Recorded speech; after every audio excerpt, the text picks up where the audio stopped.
Selamat pagi Bapak Ibu dan Saudara yang dikasihi oleh Tuhan Yesus Kristus. Shalom. Hari ini saya akan menyampaikan firman dengan judul Kebiasaan Positif Orang Sukses. Saya percaya Tuhan ingin agar kita menjadi manusia unggul, hidup di atas rata-rata, menjadi orang yang berhasil. Alkitab berkata, jika kita taat kepada kehendak Tuhan, Dia akan mengangkat kita menjadi kepala dan bukan menjadi ekor. Kita akan tetap naik dan kita tidak akan turun. Tetapi saya perhatikan orang-orang yang berhasil dalam hidupnya itu bukan permainan nasib. Tetapi dia memiliki serangkaian good habits, kebiasaan baik yang dia kembangkan dari sejak masa kecil, dari sejak muda, dan akhirnya berbuah manis dalam kehidupannya menjadi keberhasilan.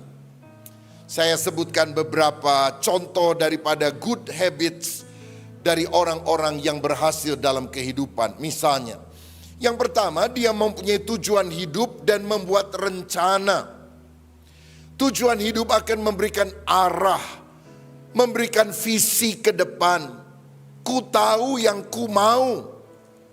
Saudara-saudara, ada banyak orang yang karena tidak punya visi ke depan, tidak punya tujuan, hidupnya mengalir tanpa arah. Ya, hidup ini mengalir saja. Mengalir tanpa tujuan adalah hanyut dan tidak mungkin bisa mencapai keberhasilan. Sedangkan orang yang punya tujuan tidak mau membuang-buang waktu, tetapi dia memberi motivasi dalam dirinya untuk tetap maju, memberikan semangat untuk berhasil dalam kehidupan. Misalnya PSSI Sepak Bola Indonesia punya tujuan sekarang, masuk Piala Dunia. Wah, tantangannya berat saudara-saudara. Tapi karena sudah ada target, maka segala upaya, tenaga dilakukan untuk mencapai target itu. Yang kedua, orang yang sukses itu biasanya mau belajar terus dan meningkatkan keterampilannya. Dia rajin membaca buku, mengikuti seminar-seminar yang akan meningkatkan kapasitasnya. Dia akan ketemu dengan orang yang lebih berhasil dari dirinya dan bertanya kiat-kiatnya untuk mencapai keberhasilan itu. Akibatnya pikirannya makin terbuka dan keterampilan-keterampilan baru dia juga dapatkan dalam kehidupan.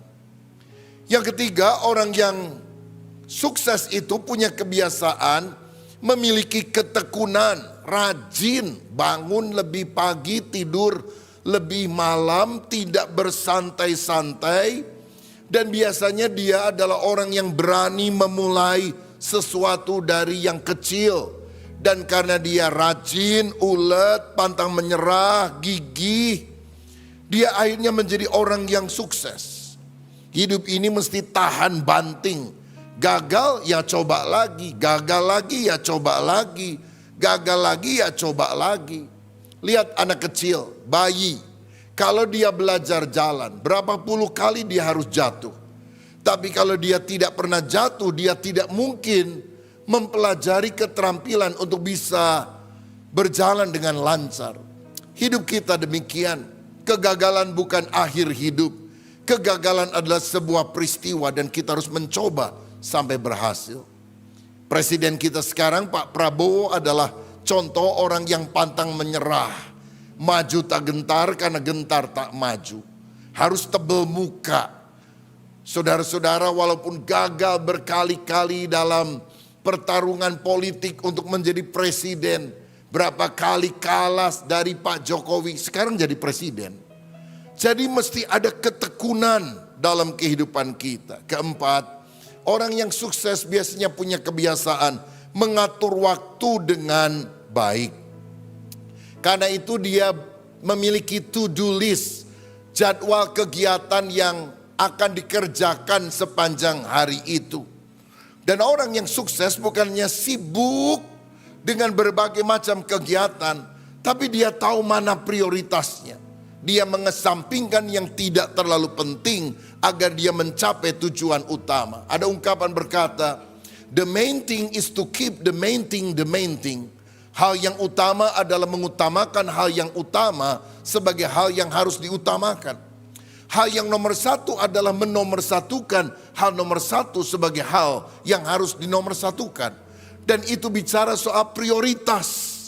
Kalau kita bisa mengatur waktu dan mengerjakan yang berdampak paling besar dalam hidup kita, karena itu prioritas hidup kita, kemungkinan keberhasilan ada di depan mata.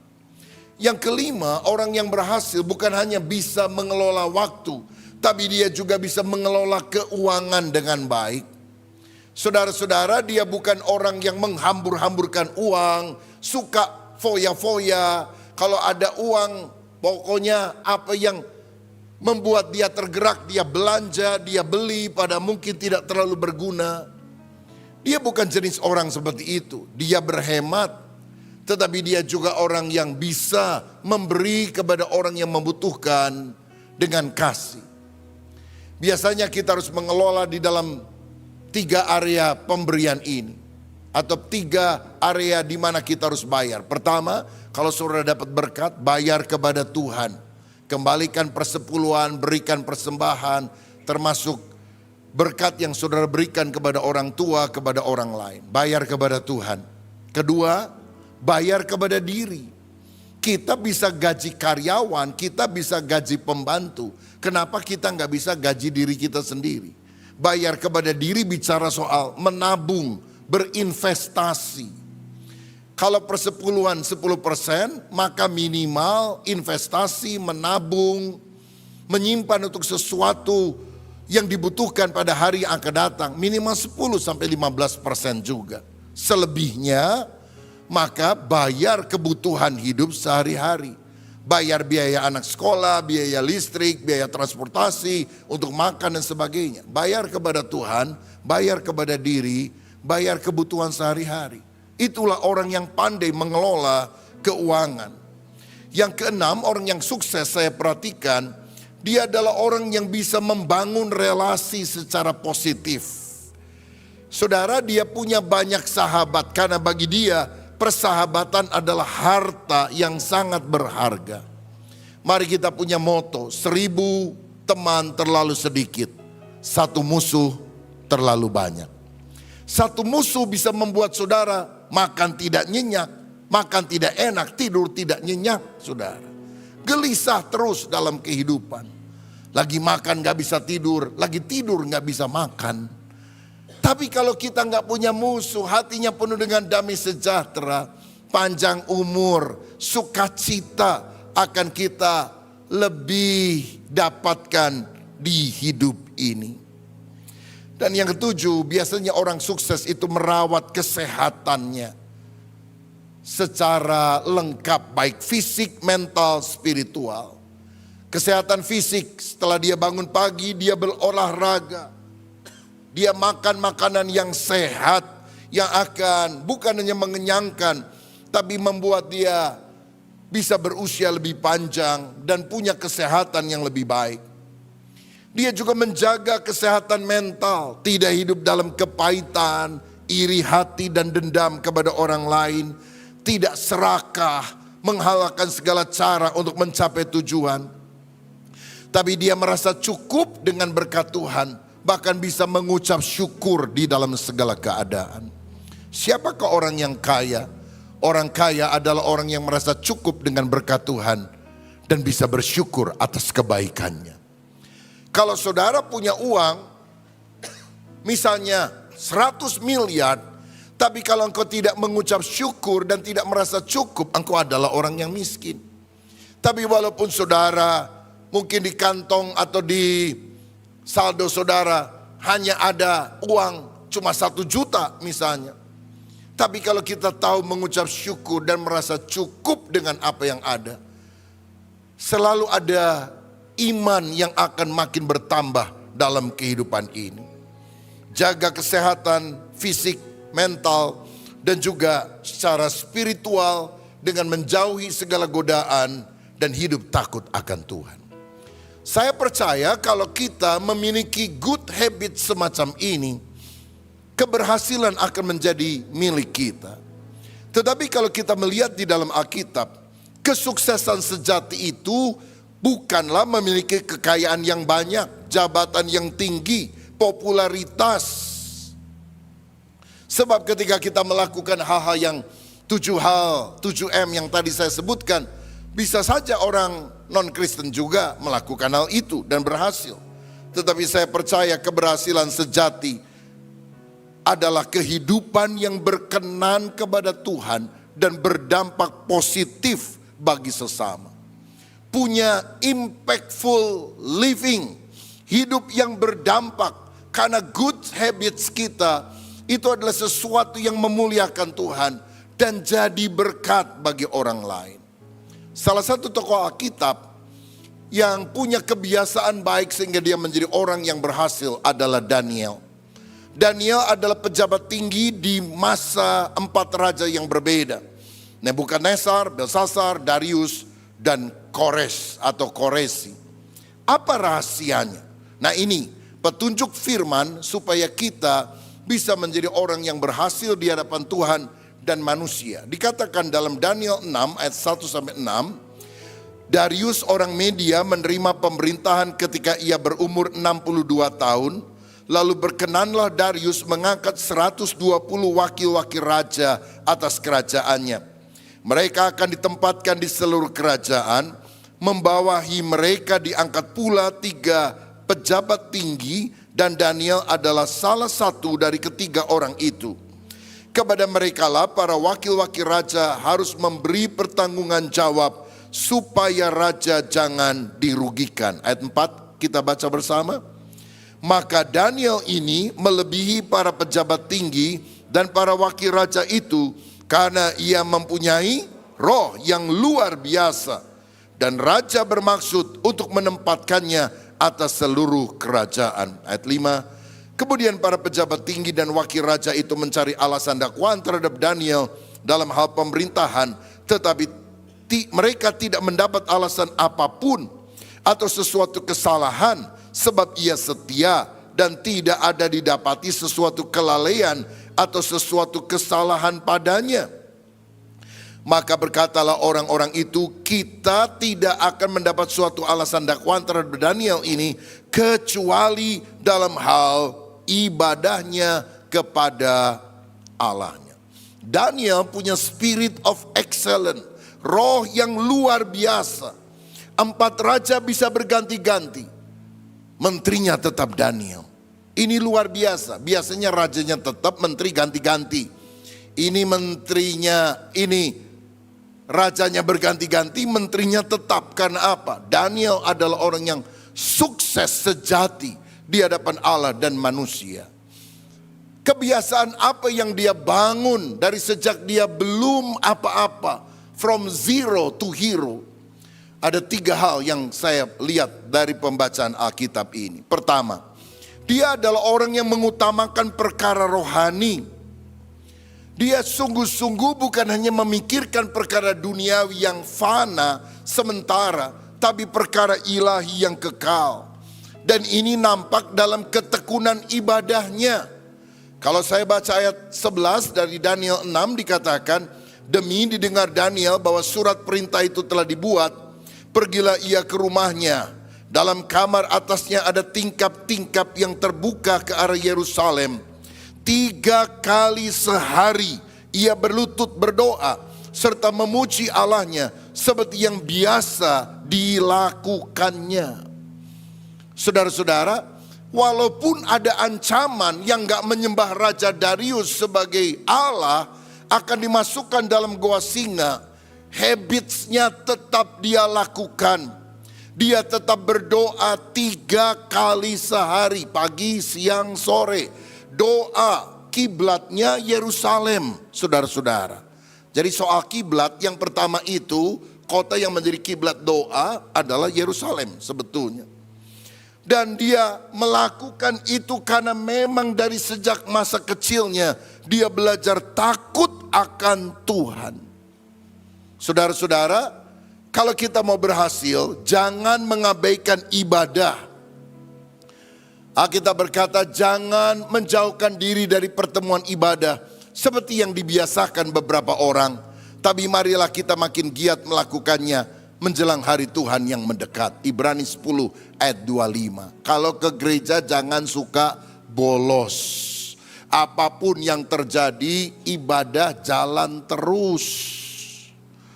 Saudara-saudara, memang setelah pandemi COVID kemarin ada banyak orang yang kemudian terpaksa harus ibadah secara online. Karena pemerintah pun melarang supaya tidak terjadi penyebaran pandemi. Tapi masa itu sudah berlalu dan ketika ada kesempatan kita menggunakan kesempatan itu beribadah secara tatap muka, secara onsite. Karena kalau kita tahu ada rumah Tuhan, bukankah dengan hormat kita bisa datang ke rumah Tuhan, lebih konsentrasi, lebih sungguh, nyanyi sendirian di depan HP, walaupun saudara ikut ibadah online, beda daripada menyanyi bersama di dalam gereja. Kadang-kadang kita nyanyi sendirian cuma nonton, suara juga nggak keluar, paling di dalam hati. Lagi pula kadang-kadang kita nggak bisa konsentrasi sambil jalan sana sini dan sebagainya. Ada yang sambil mandi, ada yang sambil masak, ada yang sambil karena pagi masih tiduran dan benar-benar tidur saudara-saudara. Begitu sudah amen selesai baru dia bangun. Mengapa kita tidak bisa memberikan hal yang lebih baik yang kita bisa upayakan kepada Tuhan? Saya merasa kegiatan online adalah extra fooding, makanan tambahan. Tapi makanan menu utamanya tetap saudara dan saya harus lakukan di dalam rumah Tuhan. Jangan demi mengejar perkara duniawi, sibuk kerja, lalu kita melupakan Tuhan. Rasanya orang sekarang kalau ngomong sibuk itu merasa dirinya lebih terangkat. Kenapa gak bisa gereja? Sibuk. Wah, artinya saya bukan orang sembarangan, banyak kerjaan.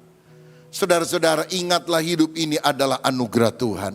Tuhan itu paling sibuk, saudara. Gimana kalau saudara napas terengah-engah, hampir gak bisa bernapas. Lalu kita bilang, Tuhan tolong kasih saya napas. Kenapa saya gak bisa bernapas? Oh, aku sudah lagi sibuk jadi lupa kasih kesempatan itu kepada kamu. Celaka kita saudara sekalian. Dan ingatlah ini, Ulangan 8 ayat 18 berkata, tetapi haruslah engkau ingat kepada Tuhan Allahmu, sebab dialah yang memberikan kepadamu kekuatan untuk memperoleh kekayaan. Ibadah itu bukan membuang waktu. Ibadah itu menghubungkan kita dengan kuasa yang tanpa batas, yang sanggup mengangkat kita menjadi kepala, bukan menjadi ekor. Sanggup mengangkat kita naik, tidak turun. 1000 tangan bisa menarik kita ke bawah. Cukup 1 tangan Yesus membawa kita ke atas. Dan kita akan berkemenangan, kita akan berhasil, kita akan diberkati oleh Tuhan. Bukankah Dia yang memberikan kekuatan kepada kita untuk memperoleh kekayaan, untuk memperoleh penghasilan dalam kehidupan ini? Amsal 10 ayat 22 berkata, berkat Tuhanlah yang menjadikan kaya, susah payah tidak akan menambahinya. Kalau Tuhan tutup pintu berkat, tidak akan ada orang yang bisa membukanya. Tapi kalau Tuhan buka pintu berkat untuk saudara, tidak akan ada orang yang bisa menutupnya. Orang berusaha menjatuhkan engkau dengan berbagai siasatnya, tapi engkau akan tetap naik. Engkau akan dipelihara oleh Tuhan, karena Tuhan gunung batu perlindungan kita. Saudara, good habits, kebiasaan baik ini tidak terkalahkan oleh tantangan. Walaupun dia diancam akan masuk ke gua singa, dia tetap melakukan habitsnya, berdoa dengan segenap hati. Dia melakukan dengan disiplin. Dan saya percaya disiplin jasmani dan disiplin rohani akan membuahkan hasil. Saudara, kalau orang mau jadi juara bulu tangkis dunia, dia latihan sehari 8 jam. Orang lain kerja 8 jam, tapi dia harus kejar-kejar bulu ayam, kiri kanan, muka belakang, 8 jam. Apa ada capeknya? Apa ada bosennya? Ya bosen lah, ngejar bulu ayam 8 jam setiap hari. Tapi karena dia disiplin, dia bisa menjadi juara dunia. Disiplin kelihatannya memang tidak nyaman, tapi akan membuahkan hasil. Seorang atlet menjadi juara kalau dia disiplin. Begitu juga seorang anak Tuhan kalau dia punya disiplin rohani, berdoa, membaca kitab suci, beribadah, melayani. Maka lihat tangan Tuhan akan terulur kepada saudara, memberkati jasmani dan rohani. Saya pernah membaca kisah seorang di Amerika Serikat namanya Truett Cathy. Dia adalah pemilik daripada perusahaan Chick-fil-A. Ini makanan cepat saji, kalau di Indonesia mungkin seperti Kentucky Fried Chicken. Dia jualannya di Amerika terutama, Chick-fil-A. Dia punya 3.000 restoran di Amerika, di Kanada, dan Puerto Rico. Lebih banyak dari Kentucky, saudara sekalian. Dan total harta perusahaannya diduga 310 triliun rupiah. Dia adalah seorang filantropis yang juga mendukung pendidikan anak, lembaga-lembaga yang mengentaskan kebodohan dengan memberikan donasi pendidikan. Dan dia juga tentu mendukung untuk pekerjaan Tuhan. Yang menarik, hari Minggu tokonya tutup. Bayangkan restoran hari Minggu tutup. Pada hari Minggu kan kebanyakan orang pergi ke mall, pergi ke restoran untuk cari makan. Tapi dia bilang untuk ribuan karyawan, puluhan ribu yang ada di berbagai penjuru Amerika Serikat dan Kanada. Hari Minggu saya bisa mendapatkan keuntungan lebih banyak. Tapi saya ingin kamu karyawan menggunakan waktu pertama-tama untuk Tuhan. Dan yang kedua, setelah engkau selesai ibadah, engkau pergi sama keluargamu, nikmati hidup. Jangan terlalu banyak kerja, jadi robot sehingga relasi dengan Tuhan gak bagus, relasi dengan keluarga berantakan, lalu kamu cerai dan sebagainya. Jadi hari Minggu gunakan untuk Tuhan, gunakan untuk keluarga. Untuk itulah kami tutup pada hari Minggu. Dan walaupun dia sudah meninggal, anaknya, penerusnya tetap melakukan policy ini. Dan dia percaya, kalau saya tutup hari Minggu, Tuhan bisa memberkati saya dengan limpah hari Senin sampai hari Sabtu. Tuhan akan melipat gandakan keuntungan saya di hari-hari yang lain. Sehingga walaupun saya tutup pada hari Minggu, saya tetap akan diberkati. Dia bukan punya satu toko, 3.000 toko. Asetnya 310 triliun rupiah.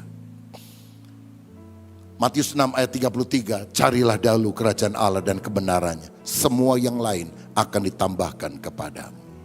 Saudara, walaupun kita harus bekerja keras, ingat Tuhan. Karena dia sumber segalanya dalam hidup kita. Makanya saya mendorong saudara meningkatkan kebiasaan rohani dengan mengikuti gedor, gerakan doa dan firman. Apa itu? Membaca Alkitab satu pasal setiap hari dan menjawab 3K. Kebenaran apa yang saya dapat, koreksi apa yang harus saya benahi dalam hidup, dan yang ketiga komitmen apa yang saya harus lakukan. Setelah itu saudara berdoa. Doa untuk siapa saja pakai ilustrasi jari tangan. Karena kalau kita berdoa kan biasanya lipat tangan begini. Ada jempol yang paling dekat dengan hati kita. Doakan keluarga kita. Suami, istri, orang tua dan anak. Yang kedua telunjuk. Siapa yang suka memberikan petunjuk? Hamba-hamba Tuhan. Doakan hamba Tuhan, pekerjaan Tuhan, gereja Tuhan, pelayanan. Yang ketiga, jari yang tengah paling tinggi. Siapa yang paling tinggi di negara ini? Presiden, wakil, gubernur, wali kota, bupati, terus sampai ke bawah. Doakan pemerintah yang ada, termasuk TNI dan Polri untuk menjaga keamanan dan ketahanan negara ini. Yang keempat adalah jari manis. Tapi ini juga adalah jari yang lemah. Kalau saudara rekatkan kedua telapak tangan, boleh coba. Tekuk yang tengah, rapat ya.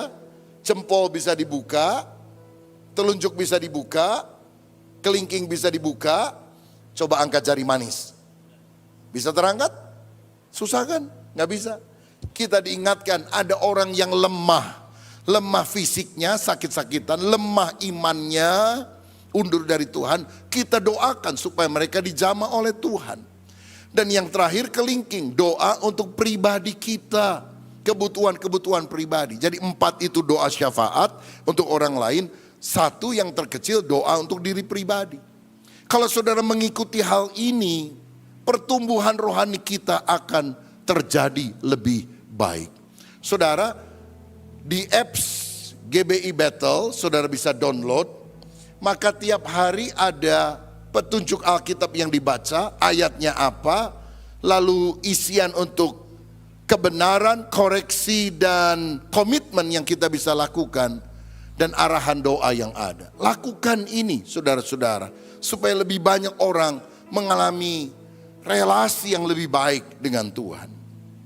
Yang kedua, saya melihat Daniel adalah orang yang menjaga integritas. Dia adalah orang yang jujur, bertanggung jawab dalam pekerjaan, sehingga tidak ada kesalahan, tidak ada kelalaian. Raja tidak dirugikan sama sekali oleh dia. Ada banyak orang sekarang tergoda dengan jalan pintas, korupsi, berbohong, dan sebagainya. Saya lihat ya tokoh Alkitab, Daniel. Mulai dari orang buangan, ini kan Yahudi tawanan, yang ditawan ke Babel. Tapi akhirnya dia jadi pejabat pemerintahan. Yusuf juga sama. Dari penjara jadi masuk pejabat istana. Sayang sekali ada banyak pejabat sekarang di Indonesia berakhir di penjara, saudara-saudara. Mestinya dari penjara diangkat Tuhan jadi pejabat di Indonesia. Kenapa pejabat berakhirnya di penjara? Karena nggak takut akan Tuhan, tidak jaga integritas, nggak jujur, korupsi. Makanya Tuhan ingin agar kita punya keberhasilan sejati, bukan hanya pada masa hidup kita, tapi seterusnya. Jangan sampai kemudian kita dikorek-korek, lalu kemudian didapati bersalah. Karena pada akhirnya apa yang kita lakukan akibatnya akan ditanggung bukan oleh orang lain, tapi oleh diri kita sendiri. Ada seorang developer yang suka menggunakan jasa dari 2 orang kontraktor selama bertahun-tahun. Satu kali dia bilang, saya mau pensiun karena saya sudah tua. Jadi tolong bikinkan untuk saya rumah yang bagus, terserah ukurannya, modelnya, harganya. Tolong bikinkan yang terbaik untuk saya. Saudara, yang kontraktor pertama, waduh ini bos saya terlalu baik, saya dapat untung. Saya akan buatkan yang paling bagus. Dan saya akan menarik keuntungan sedikit saja sebagai penghargaan saya kepada dia. Tapi yang kedua berpikir, waduh ini permintaan terakhir. Jadi kapan lagi saya bisa dapat untung besar? Wah udahlah, pokoknya saya mahir harganya, semennya saya kurangi, besinya saya kecilkan. Saudara, setelah 1 tahun lebih, maka keduanya dipanggil dan berkata, bagaimana, sudah siap rumah yang kamu bangun? Sudah Pak, silakan Anda menempati. Dan dia bilang, saya ingin berterima kasih kepada Anda berdua. Sebetulnya rumah yang kalian bangun bukan untuk saya, tapi untuk kalian diami. Karena banyak yang bangun rumahnya gak terlalu bagus. Jadi pakailah buat hadiah buat kamu. Yang pertama yang jujur bilang, aduh puji Tuhan, saya bikin yang terbagus dan paling kuat. Tapi yang kedua, waduh celaka, kualat saya. Waduh semennya udah dikurangi, besinya dikecilin. Gempa yang sekecil apapun bisa membuat saya mati karena runtuh itu rumah. Apa yang kita lakukan satu kali yang kita akan tanggung. Bukan orang lain yang menanggung, tapi diri kita sendiri. Mari kita hidup jujur, bertanggung jawab. Daniel juga tidak menajiskan diri dengan santapan raja. Dia tidak mengikuti budaya yang bertentangan dengan iman. Dia nggak mau makanan haram, dia tidak mau anggur yang membuat dirinya mabuk. Begitu juga dengan kita. Jangan sampai kita mengikuti arus budaya yang bertentangan dengan prinsip Alkitab. Pergaulan bebas, kompromi moral. Tapi mari kita pegang teguh prinsip iman. Walaupun lingkungan tidak mendukung, jadi terang bagi orang-orang di sekitar kita. Jangan jadi orang Kristen, hari Minggu ke gereja rajin, tapi dosa doyan, saudara. Kalau nyanyi, angkat tangan dengan penuh perasaan, lagi dagang, nipu orang juga dengan penuh perasaan, saudara. Tapi mari kita menjadi orang yang punya integritas. Karena akhirnya apa yang kita tabur itulah yang akan kita tuai. Yang ketiga, yang terakhir, Daniel adalah orang yang meraih prestasi tinggi dalam hidupnya. Pertama, dia mengutamakan perkara rohani. Kedua, dia menjaga integritas. Ketiga, dia meraih prestasi tinggi. Daniel adalah orang yang cakap memanage pekerjaan pemerintahan. Tidak ada kesalahan, tidak ada kelalaian. Artinya terpercaya. Kalau saudara dipercaya menjadi bagian keuangan di sebuah perusahaan, jadilah bagian keuangan yang terpercaya. Kalau saudara menjadi salesman bagian keluar, jadilah salesman yang terpercaya. Jangan ambil keuntungan yang sedianya untuk perusahaan, saudara ambil, saudara manipulasi untuk diri sendiri.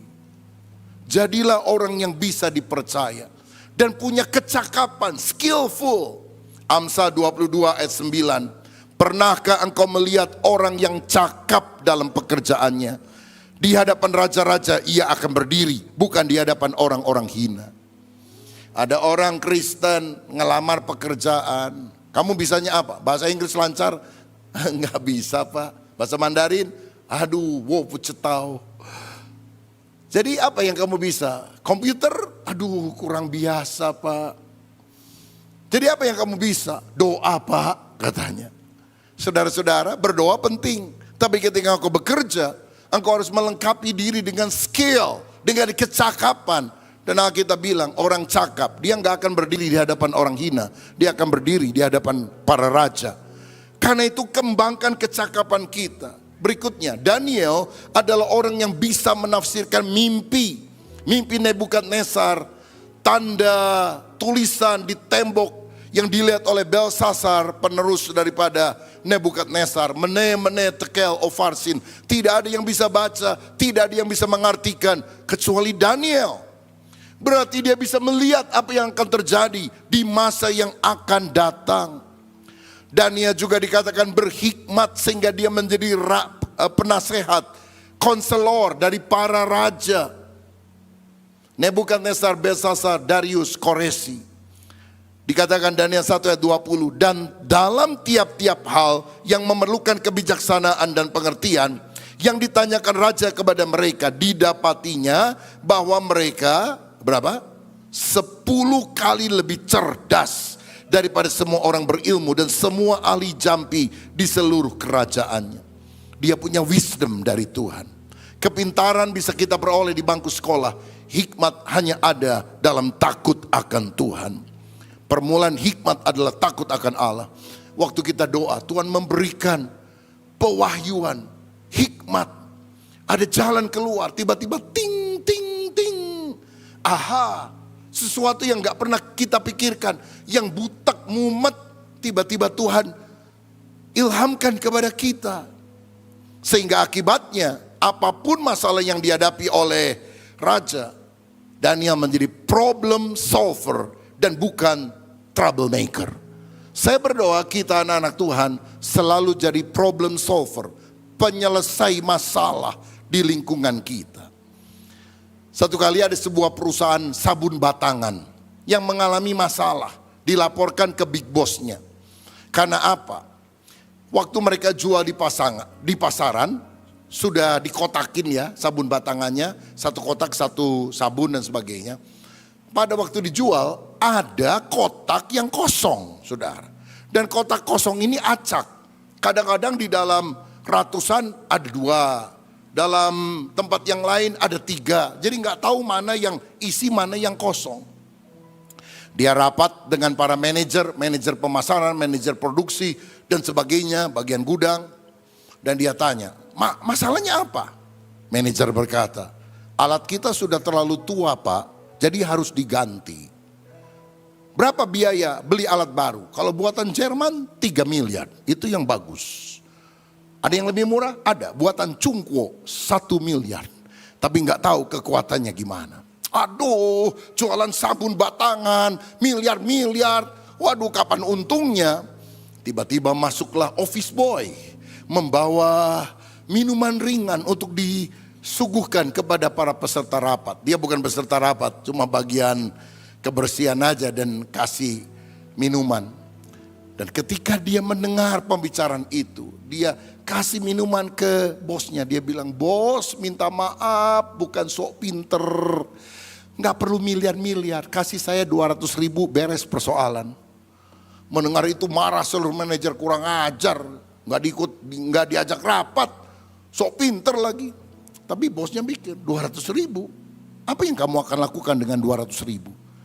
Kan begini saya dengar, ada kotak yang isinya sabun, ada kotak yang kosong. Karena mesinnya kurang baik. Saya beli aja kipas angin. Jadi kalau kotaknya jeglik, kan itu roda berjalan, saya semprot semuanya. Pakai kipas angin, hai. Yang ada isinya, mantep, gak akan terbang. Yang terbang itu kosong, ambilin aja, masukin pakai tangan. 200.000 cukup. Bos pikir, wow, efisien bener, efektif bener, gak usah miliar-miliar. Dan apa yang dia lakukan? Rapat selesai dan ini keputusan saya. Office boy mulai hari ini ku angkat jadi manajer. Dan manajer kau kuturunkan jadi office boy, saudara. Itulah wisdom, hikmat. Tuhan ingin agar kita meraih prestasi tinggi karena dapat dipercaya, cakap, skillful. Tapi jangan lupa minta wisdom. Minta hikmat dari Tuhan. Ini gak bisa dipelajari dengan pendidikan manajemen leadership manapun. Harus dapat dari takut akan Tuhan. Dan yang prestasi tinggi yang terakhir saya baca.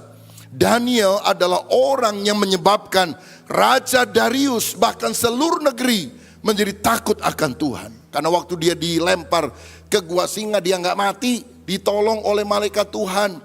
Dan apa? Surat yang diberikan oleh raja kepada seluruh negeri. Daniel 6 ayat 27, 28. Bersama ini kuberikan perintah bahwa di seluruh kerajaan yang kukuasai orang harus takut dan gentar kepada Allahnya Daniel. Sebab dialah Allah yang hidup, yang kekal untuk selama-lamanya.